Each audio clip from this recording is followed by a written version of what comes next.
Welcome to The Explainer. So, you've probably heard the story, right? World War I kicked off with just a single gunshot. But today, we're going to dig a lot deeper to uncover the real story of what actually set the world on fire. I mean, the scale of this war is just staggering to think about. It raged on for 4 long years, and by the time it was over, more than 20 million people, soldiers and civilians alike, were dead. This wasn't just a conflict that redrew maps, it literally brought ancient empires crashing down.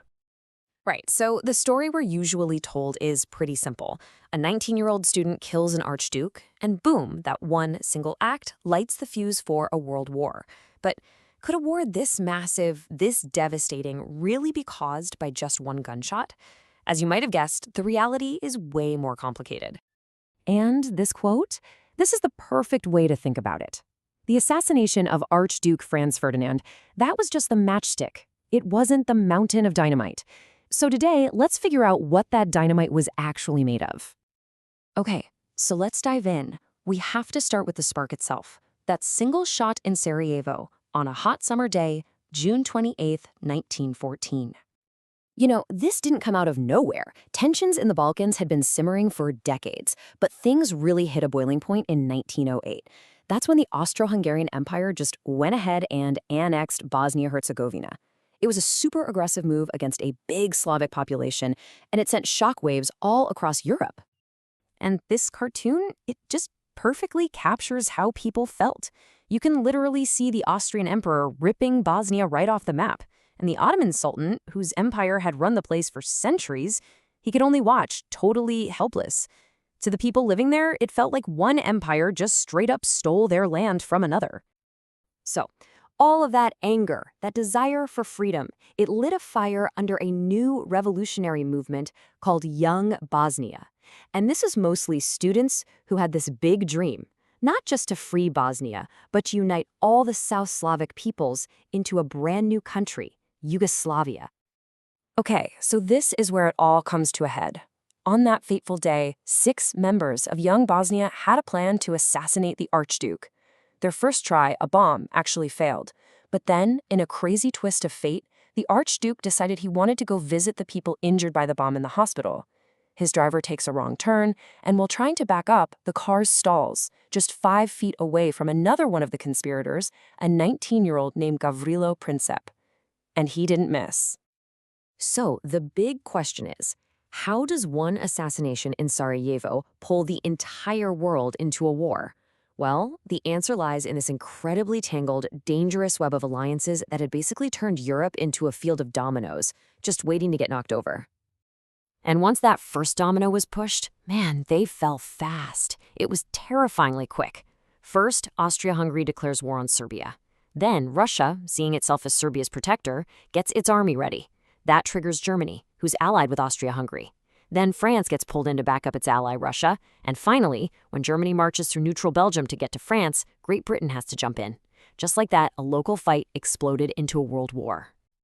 Okay, so take a look at how Europe was split up. It's really interesting. You had the Triple Alliance. That was a formal, we've got your back military pact.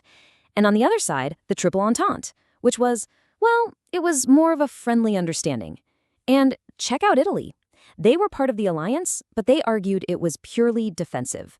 So since Germany and Austria-Hungary were the ones doing the attacking, Italy just said, nope, we're neutral, at least for now. Which brings us back to that question, right? Why was everyone so eager, almost itching, for a fight over what started as a regional conflict? Well, this gets us to the real dynamite. The 4 big forces that had turned the whole continent into a powder keg, just waiting for a spark. Nationalism, imperialism, militarism, and of course those alliances. And the key thing to get here is that these 4 things weren't happening in a vacuum. Nope, they were all tangled up together, feeding off each other and creating this incredibly volatile situation that made a huge war almost inevitable. Think about it like this. You've got this aggressive nationalism, let's say Germany, wanting to prove it's the new big shot on the block, that directly fuels its imperialism, the race to grab colonies in Africa. Well, that in turn creates a ton of friction with Britain and France, who already have their own huge empires. To back up all these ambitions, you need massive armies and navies, and that's militarism. and the whole explosive system was locked in place by that rigid, tripwire system of alliances. And look at this. The proof is right here in the numbers.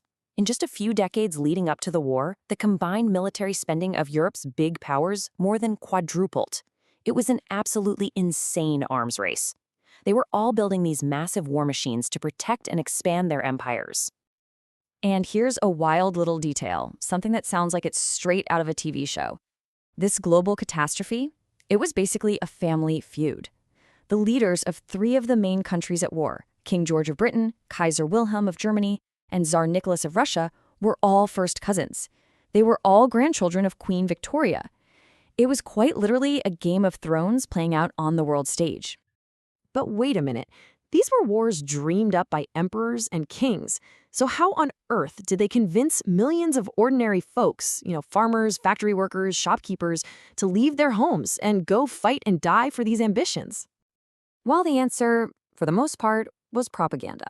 A massive machine working 24/7 to sell this glorious, heroic vision of war. Soldiers were heroes, death was noble, you get the picture. But at the same time, you had anti-war poets who were desperately trying to show everyone the brutal, ugly truth soldiers were facing. The poison gas, the horrific injuries, the endless suffering. And this poem by Thomas Hardy, wow. It just perfectly captures the horrible, tragic absurdity of it all. It's about a soldier thinking about the man he just shot, realizing they were probably both out of work, both joined the army for the same reasons, and if they'd met anywhere else, like a bar, they might have bought each other a drink. And this is so important to remember, not everyone was buying it, not by a long shot. You had huge opposition from socialist parties, from religious groups, and from famous intellectuals, even Rudyard Kipling, the guy who wrote The Jungle Book, who all saw this war for the senseless slaughter it was.